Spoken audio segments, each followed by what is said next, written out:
يا إمامنا يا أمين يا سند للمسلمين يا حبيب.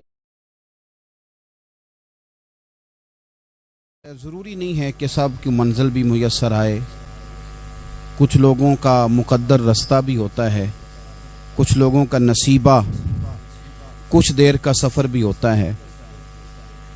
بہت سارے لوگ اسلام نافذ کرنے کی ٹرین پر سوار ہوتے ہیں، لیکن اسلام آباد آتا ہے تو منزل کو پہنچ جاتے ہیں اور اسلام کی ٹرین سے اترتے دکھائی دیتے ہیں. ضروری نہیں ہوتا سب کے حصے میں نتیجہ بھی آئے، لیکن جد و جہد کرنا، کوشش کرنا، سفر کو جاری رکھنا، یہ مومن کی ذمہ داری ہے.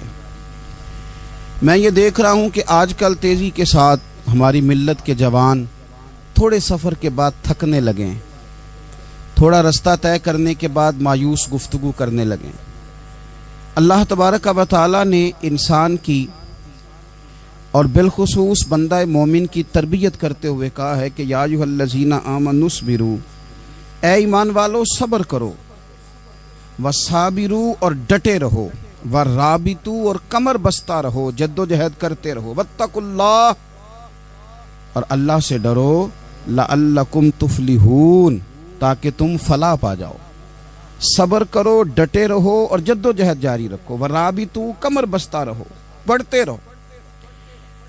میدان کربلا کے اندر دو چیزیں جو سب سے زیادہ نمایاں ہیں اور جو سب سے زیادہ واضح ہیں، جو بڑی نکھری ہوئی ہمیں دکھائی دیتی ہیں، اور وہی دو چیزیں ہیں جس کی آج ہمارے اندر تیزی سے کمی ہوتی جا رہی. بڑے یہ شکایت کرتے ہیں کہ آپ نوجوانوں کو سمجھائیں، ان کو جلدی کاہے کہ یہ حالات ٹھیک ہو جائیں گے. بعض جگہوں پہ چھوٹے یہ کہتے ہیں کہ ابا جی سے اور دادا جی سے آپ یہ کہیں کہ کام اپنے وقت پہ ہونا ہے، جلد باز نہ ہوا کریں. میدان کربلا نے انہی دو چیزوں کا ہمیں سبق دیا ہے. وہ چیزیں کیا ہیں؟ ایک صبر، ایک استقامت. آپ اپنی زندگی حوصلے کے ساتھ گزاریں اور اپنے سفر کو جاری رکھیں، استقامت کے ساتھ آگے بڑھتے رہیں. یہ دو چیزیں سبق ہیں میدان کربلا کا.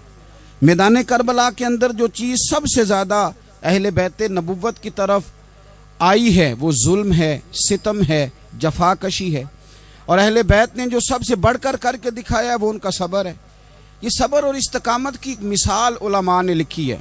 جس طرح دریا کے دو کنارے ہوتے ہیں نا، اگر وہ دو کنارے دریا کے موجود رہیں تو وہ دریا اپنے مقام پہ جا کے کھیت کو پانی دیتا ہے، کھلیان کو پانی دیتا ہے، سبزیاں اگتی ہیں، درخت اگتے ہیں، زمین بنجر ہو تو اس کی آبیاری ہوتی ہے.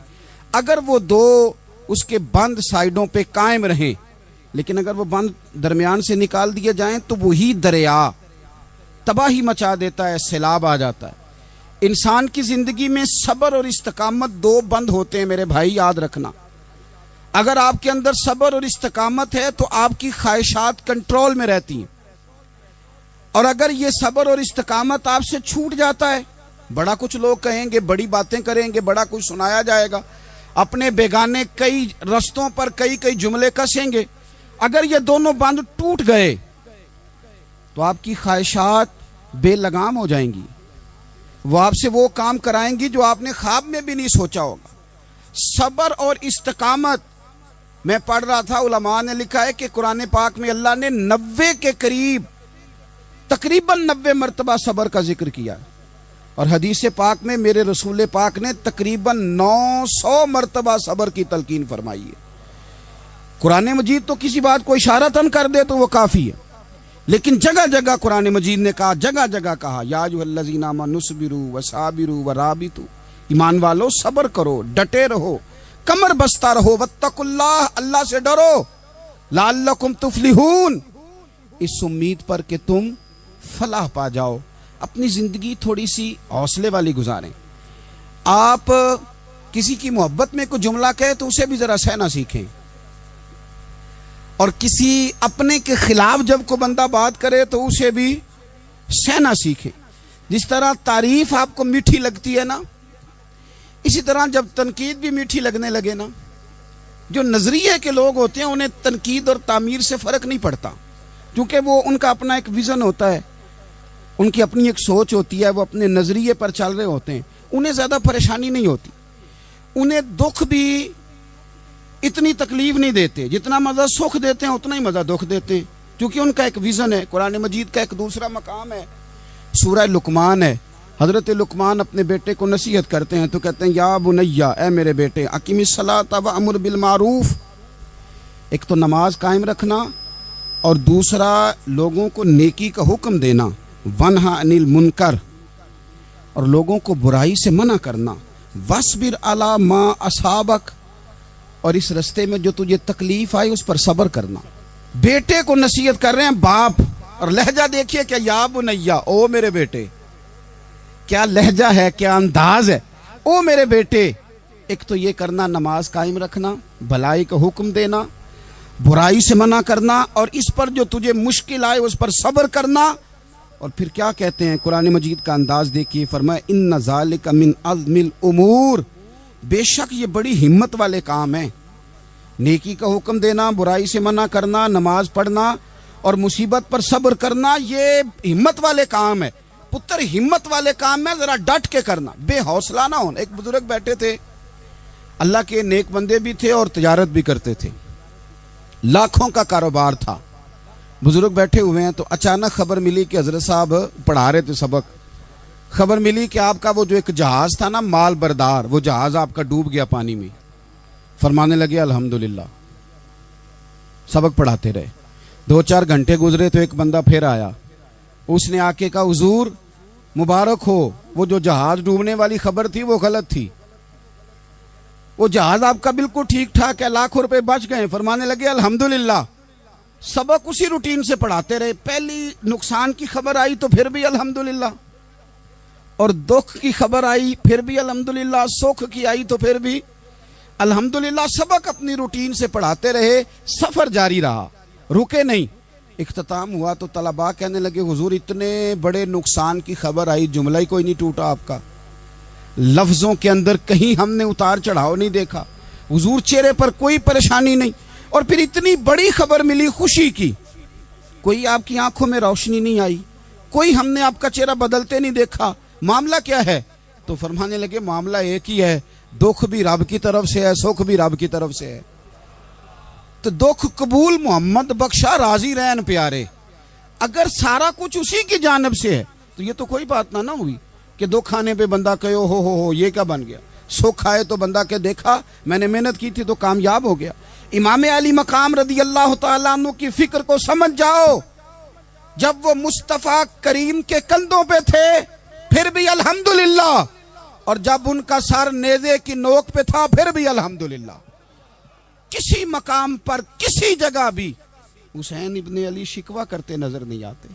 سیدنا امام علی مقام ہر مقام پہ کہتے ہیں الحمدللہ الحمدللہ الحمدللہ۔ جب تک وہ مسجد نبوی کے منبر پر جلوہ فراز تھے، اور جب تک زمانہ ہاتھ باندھے ان کے سامنے کھڑا تھا پھر بھی الحمدللہ، اور جب ان کے بچوں کے ہاتھوں میں ظالموں نے زنجیریں ڈال دیں تو پھر بھی الحمدللہ، جب تک سورج چاند بھی سیدہ زینب کے گھر کے قریب سے گزرتے تھے تو ذرا تھوڑی نظر ہٹا کے گزرتے تھے، مالک پھر بھی الحمدللہ۔ اور جب شام کے بازار میں پردیسی بہن اپنے بھائی کا کٹا ہوا سر لے کے سفر کر رہی تھی تو پھر بھی الحمدللہ۔ مارو مارو نہ مینو مار مکاؤ، میں کوئی عذر نہ پیش لے آواں تے جے سونا ہی میرے دکھ وچ راضی، جے سونا ہی میرے دکھ وچ راضی تے پھر سکھ نو چلے ڈاواں۔ یہ الحمدللہ کا مزاج لاؤ۔ یہ روز جو گھر میں لڑائی کرنا، روز اختلاف رائے کی بات کرنا، روز کبھی کسی کی غیبت کرنا، کبھی کسی کی کرنا، کبھی کسی چوک میں بیٹھ کے شکوہ کرنا، کبھی کسی چوک میں بیٹھ کے شکوہ کرنا، کبھی کہنا کہ فلاں جگہ میں ناکام ہو گیا، فلاں کی وجہ سے ہو گیا، یہ کچھ شیوا ہے مسلمانی کا؟ مسلمان ہر حال میں اللہ کی تسبیح پڑھتا ہے، مسلمان ہر حال میں اپنے رب کو یاد کرتا ہے۔ وہ کہتا ہے بہار ہو کے خزاں لا الہ الا اللہ، خودی کا سر نہاں لا الہ الا اللہ، خودی کا تیغ فساں لا الہ الا اللہ۔ اور اگرچہ بت ہیں جماعت کی آستینوں میں، اگرچہ بت ہیں جماعت کی آستینوں میں، پر میری مجبوری ہے نا، مجھے ہے حکم اذاں، لا الہ الا اللہ، اپنی ڈیوٹی کرتا ہے، وہ اپنے کام لگا رہتا ہے۔ آپ کبھی پلٹ کر میرے رسول پاک صلی اللہ تعالی علیہ وسلم کی خوبصورت زندگی کو دیکھیں نا، خوبصورت زندگی کو۔ میں کیا کروں، ہمارے مزاجوں میں باتیں ایسی آتی جا رہی ہیں، ہم انتظار کرنے کو تیار ہی نہیں۔ ابھی محنت کیا تو شام کو رزلٹ آنا چاہیے۔ جو پوری 5 دن نماز پڑھ لیتا ہے وہ کہتا ہے ابھی میں ولی نہیں بنا، اتنے دن ہو گئے نماز پڑھتے۔ جو پورا 40 دن پراپر طریقے سے درود پاک پڑھ لیتا ہے وہ کہتا ہے دیکھو مجھے ابھی تک زیارت ہی نہیں ہوئی نبی پاک صلی اللہ علیہ وسلم۔ جو ابھی کل آیا ہے اور کل ابھی اس شخص نے آ کر کے شروع کیا ہے سلسلہ، تو کہتا اوہو میرا معرفت والوں میں نام کب آئے گا؟ وہ بھائی لوگوں کی زندگیاں گزر گئی، لوگوں کے احوال گزر گئے۔ میں بیٹھا تھا بزرگوں کی خدمت میں، تو ایک شخص نے آ کے کہا حضور میں آپ کے لیے سلام لایا ہوں فلاں عظیم ہستی کا۔ تو حضرت صاحب نے اس کو تھپکی دی، فرمانے لگے پتر میں انہیں جوگا نہیں، تینوں کوئی پلیکھا لگ گیا ہے، میں بدکار پرانا خادم، او میں نہیں اس قابل یار، یہ تجھے غلطی لگ گئی ہے، مجھے تو اپنے اعمال کا پتہ ہے، میں موجود تھا اور صاحب علم و فضل بندے کے پاس تھا۔ کہنے لگے پتر میں نہیں اس قابل، مہربانی کرنا تو میرے لیے دعا کر، اللہ تعالیٰ میرے اوپر رحمت کر دے اور کوئی رستہ کھل جائے۔ اور سجنوں سنو، حضرت عمر فاروق جیسا بندہ میرے رسول پاک صلی اللہ علیہ وسلم کے غلاموں میں مولا علی شیر خدا کا مرتبہ کون جان سکتا ہے؟ حضرت علی کہا کرتے تھے میرا دل کرتا ہے اس طرح کے اعمال لے کے اللہ کی بارگاہ میں جاؤں جو اعمال سیدنا فاروق اعظم کے ہیں۔ اتنا صالح بندہ، اتنا پرہیزگار بندہ، لیکن حضرت عمر فاروق کے انتقال کا وقت آیا تو لوگ ان کی تعریفیں کرنے لگے، عمر کی بڑی بات ہے، عمر کی بڑی بات ہے۔ تو حضرت عمر رو پڑے، فرمانے لگے میرے لیے دعا کرو، مجھے درجہ کوئی بھی نہ ملے، بس میریاں نیکیاں اور بدیاں برابر برابر ہو جائیں، میں معاف کر دیا جاؤں، نیکی اور بدی برابر برابر ہو، چھوڑ دیا جاؤں۔ درجوں کا تو معاملہ بڑا آگے کا ہے، اتنی جلدی، اتنی سپیڈ، اتنی ہمیں جلد فٹافٹ ہو جائے، سویرے ہو جائے۔ آپ اپنی جد و جہد تو کریں، آپ تھوڑا پلٹ کے تو دیکھیں، آپ دیکھیں کہ لوگ میدانوں میں رہے، میدانوں میں رہے۔ حضرت خالد بن ولید میدان میں رہے، حضرت سعد بن ابی وقاص میدان میں رہے، حضرت سیدنا ابو عبیدہ بن جراح میدان میں رہے۔ یہ لوگ ہمیشہ میدانوں میں رہے، اپنی اپنی ڈیوٹی کر کے چلے گئے۔ اسلام پھیلتا رہا، اپنی اپنی ترتیب سے آگے جاتا رہا، اپنے اپنے رنگ میں اللہ تعالیٰ لوگوں کو دین کی سمجھ عطا کرتا رہا۔ جلدی بڑی ہے، بہت جلدی ہے، شارٹ دروازہ چاہیے، صبر ہی کوئی نہیں، استقامت ہی کوئی نہیں، فٹافٹ ہو جائے۔ بہت سارے لوگ آ کے کہتے ہیں حضرت صاحب نماز تو پڑھنے لگا ہوں، روزہ تو رکھنے لگا ہوں، داڑھی بھی میں نے رکھ لی ہے اور آپ کے پاس بھی آتا ہوں، اب کوئی نگاہ کر دینا۔ تو میں کہتا ہوں یہ جو نماز آپ نے شروع کی ہے یہ بغیر نگاہ کی ہو گئی ہے، یہ جو آپ آنا شروع ہو گئے ہیں تو اس کو آپ نگاہ نہیں سمجھتے، اور یہ بھی میری نگاہ نہیں، پریشان نہ ہو جائیے گا، یہ بھی اللہ رسول کی نگاہ ہی ہے۔ او خدا کے بندو، تھوڑا سا اپنی زندگی میں صبر اور استقامت کو لاؤ، تھوڑا رستے پہ چلنا سیکھو۔ اور میں آپ کو ایک بات عرض کروں، ہمارے صوفیاء نے ایک باریک نقطہ بھی بیان کیا، وہ کہتے ہیں یہ جو وصال ہے نا، وصال یہ تو اختتام ہے، ملاقات تو فنا ہے، جو مل گیا وہ تو گیا، جس کی ملاقات ہو گئی وہ تو گئے تھے نا جناب موسیٰ ملنے، پھر کیا ہوا تھا؟ جس کی ملاقات ہو گئی وہ تو گیا۔ اصل کام کیا ہے؟ اصل کام اس کے رستے میں رہنا ہے، اصل کام تو یہ ہے کہ تو اس رستے پہ ہے کہ نہیں، جس رستے پہ تجھے کھڑا کیا تھا، ان راہوں کا تو مسافر ہے کہ نہیں، تو نقش قدم تلاش کر، نقش قدم۔ ایک شاعر سیرت نگار بھی تھے، سمجھ لیں انہوں نے سیرت نگاروں کو بھی دیکھا، عشاق کو بھی دیکھا، رسول اللہ کے غلاموں کو دین کی نوکری کرتے بھی دیکھا، 40 سال حدیثیں پڑھاتے بھی دیکھا، نبی پاک کے نام پہ گلی گلی نگر نگر جاتے آتے بھی دیکھا، حضور صلی اللہ علیہ وسلم کی باتیں کرتے دیکھا۔ تو کسی نے ان سے پوچھا حضور تک رسائی بھی ہوئی ہے؟ تو وہ سرکار کی بارگاہ میں مخاطب ہو کے کہنے لگے تیری معراج کہ تو جانے کہاں تک پہنچا، یا رسول اللہ معراج کی رات آپ کہاں تک گئے کوئی پتہ نہیں۔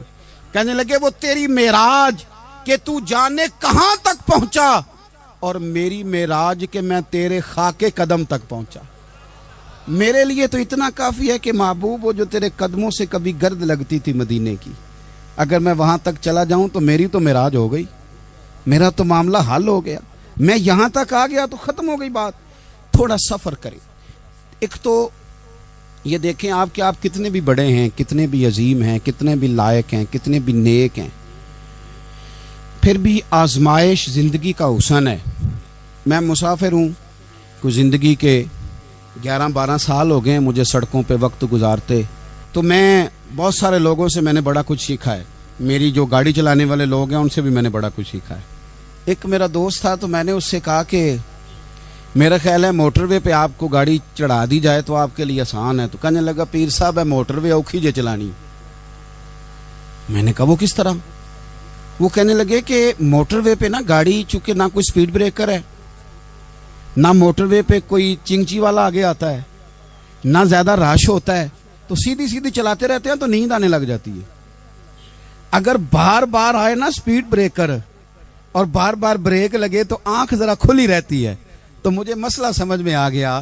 میں نے کہا اس کا مطلب یہ ہے، اس کا معنی یہ ہے کہ جن کی زندگی بالکل سکھوں میں گزرتی رہتی ہے نا، آرام پسند ہو جاتے ہیں۔ جن کی زندگی بالکل آسانیوں میں بیتی ہے وہ آرام پسند ہو جاتے ہیں۔ اور اگر کبھی کبھی سپیڈ بریکر بھی آئے، کبھی کو دکھ بھی دیکھنا پڑے، کبھی کوئی اپنوں بیگانوں کی بات بھی سننی پڑے، کبھی کوئی قریب آتا دور جاتا دکھائی بھی دے، کبھی کوئی بیماری تندرستی، یہ حالات بدلتے رہیں، دن تبدیل ہوتے رہیں، تو پھر لطف بڑا آتا ہے، پھر مزہ بڑا آتا ہے۔ وہ کسی نے کہا تھا لگا نا جدو میدان ازل دا تے لوکی چوراں وانگ سدھائے، کسی نے لٹ لئی علم جوانی، کسے ہاسے چولی پائے، آزم ویک جہالت ساڈی اسی عشق خرید لے آئے۔ ویخ نہ جہالت ساڈی اسی عشق خرید لے آئے۔ اور پھر کہنے لگے کسے دے سر دستار امامت اس علم پڑھاون سکھیا ہے، تے کسے نے پہنے ہے فقر دا چوگا اس زہد کماون چکھیا ہے۔ آزم ویخ نصیبہ ساڈا اسی یار مناون سکھیا ہے۔ تم ویخ نصیبہ ساڈا اساں یار مناون سکھیا ہے۔ میرے عزیز زندگی کے اندر دیکھو، کائنات میں سب سے زیادہ محبوبیت میرے رسول پاک کی ہے۔ میرے نبی پاک صلی اللہ علیہ وسلم کی زلف کی بات بھی میرا رب کرتا ہے، حضور کی آنکھوں کی بات بھی میرا رب کرتا ہے، حضور سید عالم کے چہرہ والضحیٰ کی بات بھی کرتا ہے، زلف واللیل کی بات بھی اللہ کرتا ہے۔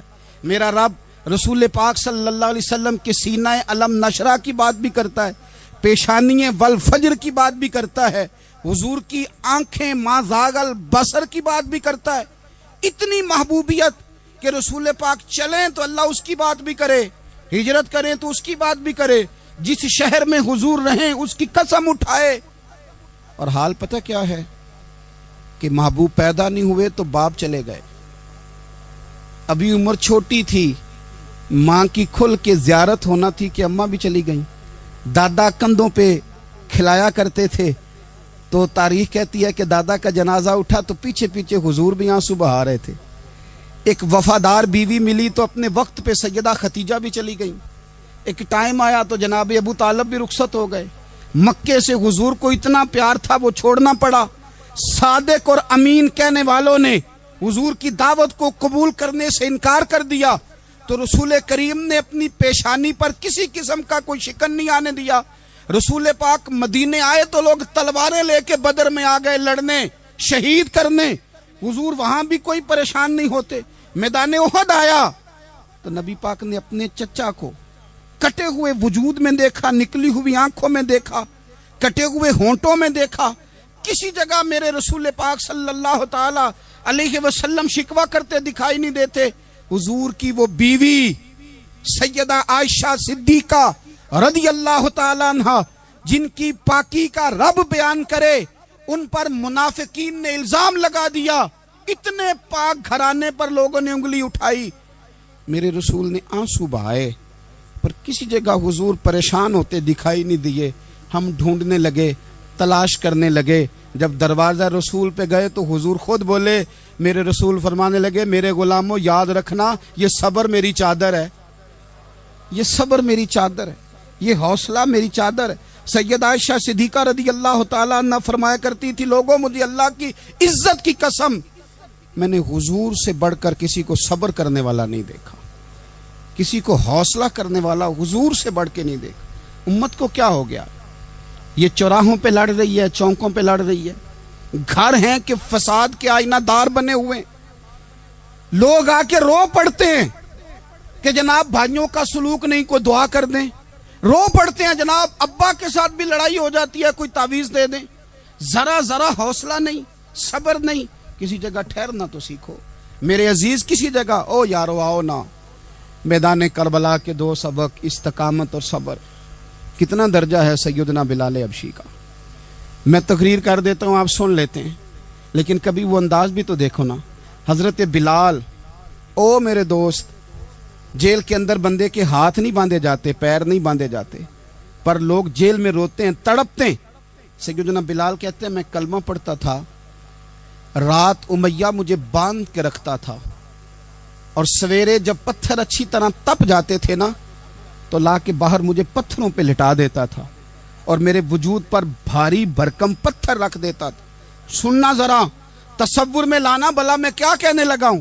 حضرت حسان بن ثابت رضی اللہ تعالیٰ عنہ فرماتے ہیں میں مکہ مکرمہ آیا حج یا عمرے کے لیے، تو میں نے مسجد نبوی کے جو آج مؤذن بلال ہیں، میں نے ان کا یہ رنگ دیکھا کہ مکے کے بچوں نے ان کے گلے میں رسی باندھ کے نا تو ہاتھوں میں پکڑی ہوئی، اور مکے کے بازاروں میں نا ان کو کھینچتے ہیں، لے جاتے ہیں۔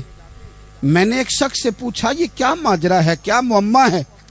تو بتانے والوں نے بتایا کہ یہ کالے رنگ کا حبشی غلام مار سارا دن کھاتا ہے، اس کے ساتھ لوگ وہ سلوک کرتے ہیں جو اذیت ناک اور خوفناک ہے، سارا دن مار کھاتا ہے پر اپنی زبان پہ خدا کا نام لیتا رہتا ہے، محمد مصطفیٰ کا نام لیتا رہتا ہے۔ او تینوں لب دیاں آپ گواچے، سانو اپنی خبر نہ کوئی، اویخنا ساتھوں پارے نی ککھ گلیاں، ہن تے آخ دے لوگ شدائی، اسی ننگ نموس دا ساڑ کے چولا، گل پہنے ہے تاج گدائی، اوے سجنا اپنا آپ گوایا ہے، تاں یار نے چاتی پائی۔ بھائی اس طرح کا لوگوں نے بھی انداز دیکھا، لیکن ہمارا یہ حال ہے کہ کسی جگہ بھی ٹھہراؤ نہیں، کسی جگہ بھی ٹھہراؤ نہیں، کسی جگہ بھی صبر نہیں، کسی کام پر بھی استقامت نہیں۔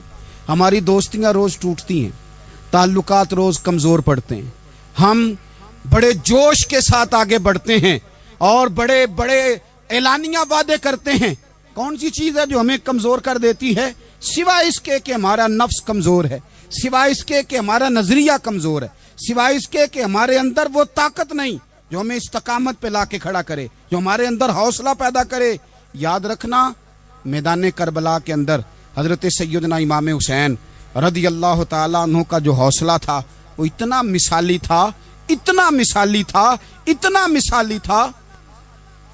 ایک جنازہ گھر میں اٹھ جائے نا، اور خدا معاف کرے وہ کسی جوان کا ہو، تو بوڑھے کی کمر کئی روز کھڑی نہیں ہوتی۔ لیکن کربلا کے اس شاہ سوار کی کہانی بھی سننا میرے بھائی، جو اپنے کندھے پہ صبح سے لاشیں اٹھا کے لا رہے ہیں، صبح سے امام علی مقام لاشیں اٹھا کے لاتے ہیں۔ حضرت قاسم بن حسن کا لاشا اٹھا کے لا کے رکھا، حضرت علی اکبر شہید ہو گئے، آواز دی ابا جی سنبھالنا، تو لاش مبارک اٹھا کے رکھی، جناب علی اصغر کی لاش اٹھا کے رکھی۔ بھائی بڑے پیارے ہوتے ہیں، بڑے ہی پیارے ہوتے ہیں، نہ مانے ہم اپنی اولادوں کے سامنے، پر بڑے پیارے ہوتے ہیں، جتنا مرضی شکوہ کریں۔ بھائی پائیاں دیاں باواں ہوندے تے بھائی پائیاں دے ویری، بڑے پیارے ہوتے ہیں، کیا کریں بھائی جو ہوئے نہیں ان کی تکلیف سہی جاتی۔ حضرت عباس رضی اللہ تعالیٰ عنہ کو جب امام علی مقام اٹھا کے لا رہے تھے تو 1 منٹ کے لیے رکے اور کہنے لگے اللہ اب میری کمر کمزور پڑ گئی ہے، میرا بھائی چلا گیا تو پیچھے سے نا کچھ کمزور پڑ گئی ہے۔ اتنی ساری میتیں اٹھا کے لا کے، اتنا حوصلہ حسین ابن علی کا۔ پھر جا کے امام علی مقام گرم ریت سے تیمم کرتے ہیں، پھر وہ گھوڑے پہ بیٹھتے ہیں، پھر وہ رجز پڑھتے ہیں، پھر وہ خطبہ دیتے ہیں، پھر وہ حق کا اعلان کرتے ہیں، پھر وہ ظلم کو للکارتے ہیں، پھر وہ 56 سال کے بڑھاپے میں جب میدان میں گھوڑے کو ایڑی لگا کے آتے ہیں اور اس طرح کاٹتے ہیں یزیدیوں کی کمر کو، گلوں کو، کہ عمر بن سعد کہتا ہے اکیلے اکیلے نہ جاؤ، یہ کوئی معمولی ہے، یہ علی حیدر کا لال ہے۔ اکیلے اکیلے جاؤ گے تو لشکر کاٹ دے گا، یک بارگی حملہ کرو، یک بارگی، پھر ہو سکتا ہے حسین تمہارے قابو آئے۔ امام علی مقام میدان کربلا میں جب تیر کھا رہے تھے تو تجھے حوصلہ سکھا رہے تھے، مجھے حوصلہ سکھا رہے تھے۔ جب وہ میدان کربلا میں نیزے کھا رہے تھے، زخم لے رہے تھے، تو ڈٹنا سکھا رہے تھے، حوصلہ کرنا سکھا رہے تھے۔ بات بات پہ کمزور پڑنے والوں، ملت کے جوانوں، ابھی تو تم نے بہت سارے اجالے لانے ہیں، ابھی تو کئی اندھیروں سے لڑنا ہے، ابھی تو کئی شمع جلانی ہے، ابھی تو بہت سارے گھر ہیں جو منتظر ہیں کہ تم انقلاب لاؤ گے، ابھی تو بہت ساری آبادیاں ہیں جہاں تم نے امن قائم کرنا ہے، ابھی تو بہت سارے شہر ہیں جہاں سے تم نے ظلم مٹانا ہے، ابھی تو بہت ساری جگہ ہیں جہاں تمہارے نام کے دیپ جلیں گے، جہاں تم جا کے اسلام کے نام کی تختی لگاؤ گے، ابھی تو بہت سارے مینارے ہیں جن پہ تم نے لا الہ الا اللہ محمد الرسول اللہ کے نام کا جھنڈا لگانا ہے، ابھی تو آگے بڑھنا ہے، ابھی تو بہت سارا کام کرنا باقی۔ اقبال کہنے لگے کہ وقت رخصت ہے کہاں، کام ابھی باقی ہے، اور لوگوں نور توحید کا اتمام ابھی باقی ہے۔ اور ایک شاعر اور بولے، وہ کہنے لگے مسلمانوں نہ گھبراؤ، خدا کی شان باقی ہے، ابھی اسلام زندہ ہے، ابھی قرآن باقی ہے۔ کافر کیا سمجھتے ہیں جو ہم سے روز الجھتے ہیں، ابھی تو کربلا کا آخری میدان باقی ہے، ابھی تو بڑھنا ہے، آگے سفر کرنا ہے۔ کمزور نہ پڑیں، اپنی زندگی کے اندر کسی جگہ بھی بیماری بھی آ جاتی ہے، تکلیف بھی آ جاتی ہے، آزمائشیں بھی آ جاتی، غریبی بھی آ جاتی، یہ آنے والی چیزیں ہیں تو آ جاتی۔ اپنی زندگی میں صرف 2 4 5 چیزوں کو لاگو کر لیں۔ ایک تو مخلص زندگی گزاریں، ریاکار زندگی نہ گزاریں۔ جو لوگ ریاکار ہوتے ہیں وہ بزدل ہوتے ہیں، جو ریاکار ہوتے ہیں وہ دکاندار ہوتے ہیں، جو ریاکار ہوتے ہیں وہ اداکار ہوتے ہیں، جو ریاکار ہوتے ہیں ان کے پاس ایک کریکٹر رہ جاتا ہے، اندر ان کے کچھ بھی نہیں ہوتا، خالی ہو جاتا ہے سارا۔ زندگی میں مخلص بنیں گے تو دلیر ہو جائیں گے، اخلاص کے ساتھ آپ زندگی میں سفر کریں، آپ مخلص ہو جائیں۔ میرے رسول پاک صلی اللہ علیہ وسلم نے فرمایا مخلص ہو جاؤ، اللہ کے رضا والے ہو جاؤ، مخلص ہو جاؤ، تمہارا تھوڑا عمل بھی تمہارے لیے زیادہ ہو جائے گا، تمہیں کفایت کر جائے گا تھوڑا عمل۔ اللہ کے علاوہ کسی سے ڈرنا چھوڑ دیں، غیر کا خوف دل سے نکال دیں، خوف نکال دیں، اپنی زندگی میں غیر کا خوف نکال دیں، نکال پھینکیں آپ امیروں کا خوف، نکال پھینکیں دنیا کیا کہے گی۔ یاد رکھنا عزتیں بھی رب دیتا ہے، ذلتیں بھی اس کی مشیت کا تقاضا ہوتی ہیں، رزق کا مالک بھی اللہ ہے۔ حضرت مولا علی سے کسی نے کہا کہ آپ اپنے ساتھ حارس کیوں نہیں رکھتے، گن مین کیوں نہیں رکھتے، باڈی گارڈ کیوں نہیں رکھتے؟ تو حضرت علی فرمانے لگے موت سب سے بڑی محافظ ہے، وقت سے پہلے آتی نہیں، آ سکتی نہیں۔ آپ غیر کا خوف نکال باہر پھینکیں۔ ایک جملہ میدان کربلا میں امام حسین نے کہا تھا، ایک جملہ، اور وہ جملہ اتنا طاقتور ہے کہ اگر سونے کے پانی سے لکھا جائے، ہیروں سے تولا جائے تو یہ ساری چیزیں کمزور پڑ جائیں۔ امام علی مقام میدان کربلا میں جب گھوڑے پہ سوار ہوئے، اللہ اکبر کہہ کے میدان میں آئے، اور آپ نے یزیدیوں سے کہا کہ تم ظالم ہو، جابر ہو، فاسق ہو، اطاعت تمہاری نہیں قبول کی جائے گی، اب بتاؤ لڑنا ہے کہ کیا کرنا ہے۔ جب وہ لڑنے کے لیے میدان میں آئے تو امام نے ایک جملہ کہا، فرمانے لگے لوگوں گواہ رہنا، آج میں نے عزتیں خرید لی ہیں اور ذلتیں دور کر دی ہیں۔ عزت ہے ہمارے پاس، عزت، ذلت دور ہو گئی۔ اگر اس کے ظلم سے چھپ کے بیٹھ جاتے، اگر ان تلواروں کے سامنے کمزور پڑ جاتے، اگر اس بڑے لشکر کو پیٹھ دکھا دیتے تو یہ عزت والا معاملہ لوگوں ہم نے عزتوں کا سودا کیا، ہم نے ذلتیں بھگا دی، ہم نے وہی سودا کیا جو ہمارے اجداد کا طریقہ تھا، جو ہمارے اسلاف کا طریقہ تھا، جو طریقہ ہم نے علی المرتضیٰ سے سیکھا تھا اور نبی مصطفیٰ سے سیکھا تھا، وہ طریقہ ہم نے کر دکھایا۔ اللہ کے غیر کا خوف نکال پھینکے زندگی۔ اور تیسری بات، ہدف مقرر کریں، ہدف مقرر کریں۔ آپ کیا ہیں؟ آپ دین کے دائی ہیں، آپ دین کے مبلغ ہیں، آپ دین کو مالی سپورٹ کرنے والے ہیں، آپ اخلاقی سپورٹ کرنے والے ہیں، آپ ایک تاجر ہیں، آپ کس طرح کر کے میدان میں ہیں، آپ ایک ویلفیئر شخصیت ہیں، لوگوں کا بھلا کرنے والے، آپ کیا ہیں؟ اپنی زندگی میں اپنے اہداف مقرر کریں۔ بے معنی بے مقصد زندگی نہ ہم نے ہدف بڑا چھوٹا مقرر کیا ہے۔ ایک بندے کا ہدف ہے کہ میں نے کروڑپتی بننا ہے، بن گیا وہ کروڑپتی، اب کیا کرے؟ اب وہ ٹینشن میں ہے کیا کروں، ہدف چھوٹا تھا نا، وہ پورا ہو گیا۔ ایک بندے کا ہدف تھا میں نے بڑی دکان خریدنی ہے، خرید لی، اب کیا کرے؟ اب ٹینشن میں ہے، آگے کدھر جائے۔ ایک بندے کا ہدف تھا میں نے وزیر بننا، بن گیا، یہ چھوٹا ہدف ہے، یہ ہدف کبھی بھی آپ قبول نہ کریں۔ ایک ہدف وہ تھا جو یزید نے اختیار کیا کہ مجھے حکومت پہ بیٹھنا ہے، ایک ہدف وہ تھا جو عبید اللہ ابن زیاد کا تھا کہ مجھے گورنر بننا ہے، ایک ہدف وہ تھا جو عمر بن سعد کا تھا کہ مجھے رے کی حکومت لینی ہے، یہ ان لوگوں کے ہدف تھے۔ اور ایک ہدف حسین ابن علی کا تھا، امام علی مقام کا تھا کہ مجھے جبر کے سامنے ڈٹنا ہے، ظلم کے سامنے ڈٹنا ہے۔ امام علی مقام کا خون تو بہہ گیا، کربلا کی زمین تو رنگین ہو گئی، نہ عبید اللہ ابن زیاد کی گورنری بچی، نہ شمر کو حکومت ملی، نہ یزید کچھ کما سکا، نہ زیاد کا وہ ظلم رہا، نہ یزید کی وہ جفا رہی، جو رہا تو نام حسین کا، جو رہا تو نام حسین کا، جسے زندہ رکھتی ہے کربلا، جو رہا تو نام حسین کا۔ چھوٹے اہداف نہ مقرر کرو۔ یہ کیا بات ہوئی؟ ایک کونسلری پہ سارا کچھ ہار دینا، ایک بچے کے میڈیکل کالج کے داخلے پہ سارا کچھ ہار دینا، ایک ہلکی چیز سفارش پہ سارا کچھ ہار جانا، ایک بڑے آدمی کے نام فوٹو آ گئی اور تو سارا کچھ ہار کے بیٹھ گیا۔ نہ اپنی قیمت تھوڑی نہ لگا، جگہ جگہ نہ بکا کر، جگہ جگہ نہ بکا کر، جگہ جگہ نہ اپنے آپ کو سیل کیا کر۔ ہمارے سودے ہو گئے، ہمیں حضور نے خرید لیا، مدینے کی گلی میں سودا ہو گیا۔ سودا کس نام پہ ہوا؟ کس نام پہ ہوا؟ ہم نے صرف اتنا کہا کہ یا رسول اللہ میدان محشر کہہ دینا کہ وہ دیکھو ہمارا غلام آ رہا ہے، بس اتنی سی بات پہ سودا ہوا، بک گئے، طے کر لیا، اس کو معراج سمجھا۔ بھائی کمزور کیسے پڑ گئے ہم؟ کس مقام پہ کمزور پڑ گئے؟ کہاں جا کے ہمارے اندر کمزوری آئی؟ استقامت، صبر، حوصلہ، ڈٹنا، مضبوط ہونا۔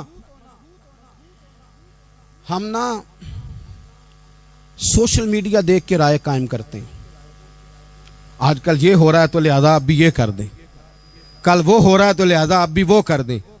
ہمارا نظریہ کتاب و سنت ہے، ہمارا نظریہ وہ ٹرینڈ نہیں جو آج کل فلانی جگہ پہ چل رہا ہے، ہمارا نظریہ ہمارے بزرگوں کے 1400 سالہ نظریات ہیں۔ آپ 4 5 6 خبریں دیکھ کے نظریہ نہ بنایا کریں، نظریہ اللہ کی کتاب دیکھ کے بنائیں، رسول اللہ کا فرمان دیکھ کے بنائیں۔ 5 7 10 20 اینکر جہاں آپ کو لے کے جائیں وہ والا ذہن نہ بنائیں، ذہن وہ بنائیں جو ذہن ہمیں سیدنا امام حسین نے عطا فرمایا ہے۔ اپنی زندگی میں ایک تو اخلاص لائیں، اللہ کے غیر کا خوف نکالیں، ہدف مقرر کریں اور مزاج جد و جہد والا بنائیں، جد و جہد والا۔ میرے حضرت صاحب، میرے تاج الشریعہ، میرے شیخ، میرے مربی، میرے محسن، سرمایہ حیات، میری آنکھوں میں بھی وہ جلوہ ہے کہ میں نے ان کو دیکھا ہے۔ انہوں نے اپنی زندگی ایک کونے سے شروع کی، پوری دنیا کا انہوں نے سفر کیا۔ انہیں پتا تھا کہ بریلی شریف میں لاکھوں لوگ آتے ہیں، یہاں عرس ہوتے ہیں، لیکن ان کی ایک وصیت ہے، وہ بہت ساری جگہ آڈیو ریکارڈنگ بھی اس کی موجود ہے۔ حضرت نے فرمایا تھا میں زندگی میں رسول اللہ کے دین کے لیے نکلا ہوا ہوں، میں جگہ جگہ سفر کرتا رہتا ہوں، میری وصیت ہے اس رستے میں اگر کہیں میرا آخری وقت آئے تو مجھے بریلی شریف نہ لے کے جانا، اسی راہ میں مجھے دفن کر دینا، اسی راہ میں، اسی جگہ دفن کر دینا۔ میں چاہتا ہوں اسی راہ پہ دفن ہو جاؤں، اسی جگہ۔ عدم سے لائی ہے ہستی میں آرزو رسول، دیکھو ہمیں کہاں کہاں لیے پھرتی ہے جستجو رسول، کہاں کہاں لیے پھرتی ہے جستجو رسول، اور میں اپنی حیاتی تو قربان تھی وہاں۔ دیکھو محمد پکیندے گزر گئی، احد نال احمد صدیندے گزر گئی۔ کہا کہ اسی رستے میں نا، اسی رستے میں، یعنی رستہ ہو اور جب آخری وقت کا اعلان ہو تو لوگ کہیں کہ وہ تو حضور کے دین کی بات بتانے گیا تھا، اور کوئی کہے وہ تو ابھی رسول اللہ کا دین سنا کے گیا تھا، اور کوئی کہے کہ اس نے تو کل بھی وعدہ کیا تھا کہ وہ آئے گا، اور حضور کی بات سنائے گا. عدم سے لائی ہے نا ہستی میں ہمیں آرزو رسول. لوگوں دیکھو نا ہمیں کہاں کہاں لیے پھرتی ہے جستجو رسول. پھر جب ہی نظارہ ہو میدان حشر میں بے دم کہ سب ہوں پیش خدا. اور میں روبرو رسول. اپنی زندگی میں اہداف مقرر کریں. لوگوں ہم نے اپنے بچوں کو، اولادوں کو، قبیلوں کو، بستیوں کو، برادریوں کو بڑا کچھ دیا ہے. آؤ نہ آج ہم اللہ کے حضور کچھ ارادے کریں کہ ہم اپنے دین کو بھی کچھ دیں گے، ہم اپنے مذہب کے لیے بھی کچھ کریں گے. آپ یقین کریں کالج مضبوط ہو گئے، مدارس کمزور ہو گئے. آپ یقین کریں کھیل کے اڈے آباد ہو گئے. خدا را اپنے دین کے لیے بھی سوچنا سیکھیں، اپنی اسلامی اقدار کے لیے بھی سوچنا سیکھیں، دین کی سربلندی کے لیے بھی سوچنا سیکھیں. میری زندگی کا مقصد تیرے دین کی سرفرازی. میں اسی لیے مسلمان، میں اسی لیے نمازی. حال دل کس کو سنائیں آپ کے ہوتے ہوئے، کیوں کسی کے در پہ جائیں آپ کے ہوتے ہوئے. میرا تو سب کچھ ہے آقا، آپ ہیں صرف آپ ہیں. میرا تو سب کچھ ہے آقا، آپ ہیں صرف آپ ہیں. او دلوں کی سے لگاؤں آپ کے ہوتے ہوئے، اور لوگ کی سے لگاؤں آپ کے ہوتے ہوئے. میرے دکھ کو اور کوئی چار اگر سمجھے گا کیا، میرے دکھ کو اور کوئی چار اگر سمجھے گا کیا. زخم دل کس کو دکھائیں آپ کے ہوتے ہوئے، زخم دل کس کو دکھائیں آپ کے ہوتے